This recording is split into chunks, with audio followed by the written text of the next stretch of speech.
Well, almost half of all Americans plan to make finance-related New Year's resolutions this year. That's according to a recent study from WalletHub. And that's actually 36% more that plan to make resolutions compared to last year.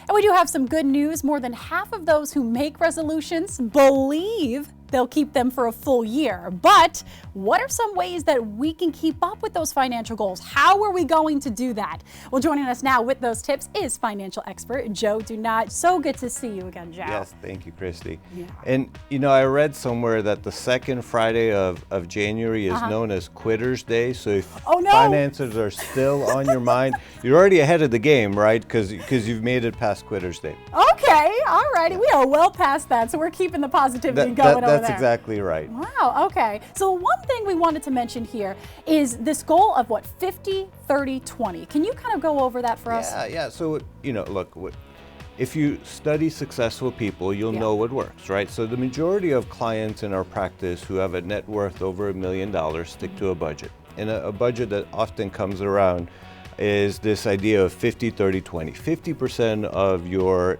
income, your pay, your retirement money, going to things that you need. Housing, right? We all need to live somewhere. So rent or mortgage, utilities, car insurance, probably a cell phone, right? All the things that are required, food. Okay. 50% of what you bring home, you spend on that. Then 30% is discretionary. That's the more fun stuff, right? You got to buy new clothes. You might have a Netflix subscription. You maybe are saving for a vacation.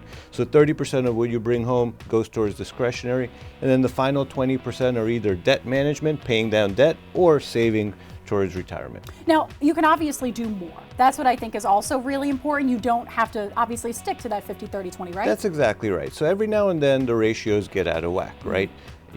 Even if you've got a really good driving record, you probably saw that year over year, your car insurance went up quite a bit, right? And so things like our groceries, right? So things like that have skewed maybe the 50% out of whack. So then you got to go back and say, where can I make adjustments? Should you do future budgeting as well for stuff like that?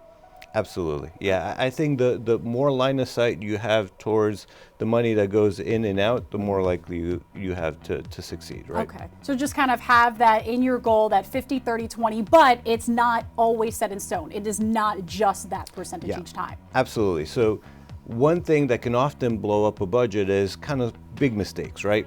The average new car last year was $48,000. Okay. And the second you drove it off the lot, it depreciated about $9,000.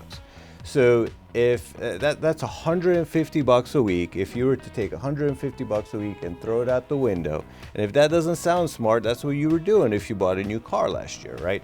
And so oftentimes budgeting for things like, I'm gonna keep my car longer, and an older car needs more repairs. Right. So saving for that can make a lot of sense. And you always have to think ahead, I always feel, when it comes to finances here. Absolutely. Well, speaking of that, you also mentioned this, brown bagging. It's not really going to help in the long run, right? That's right. So look, I brew my own coffee at home, but stopping at Starbucks every now and then won't make a budget completely go kaplooey, right?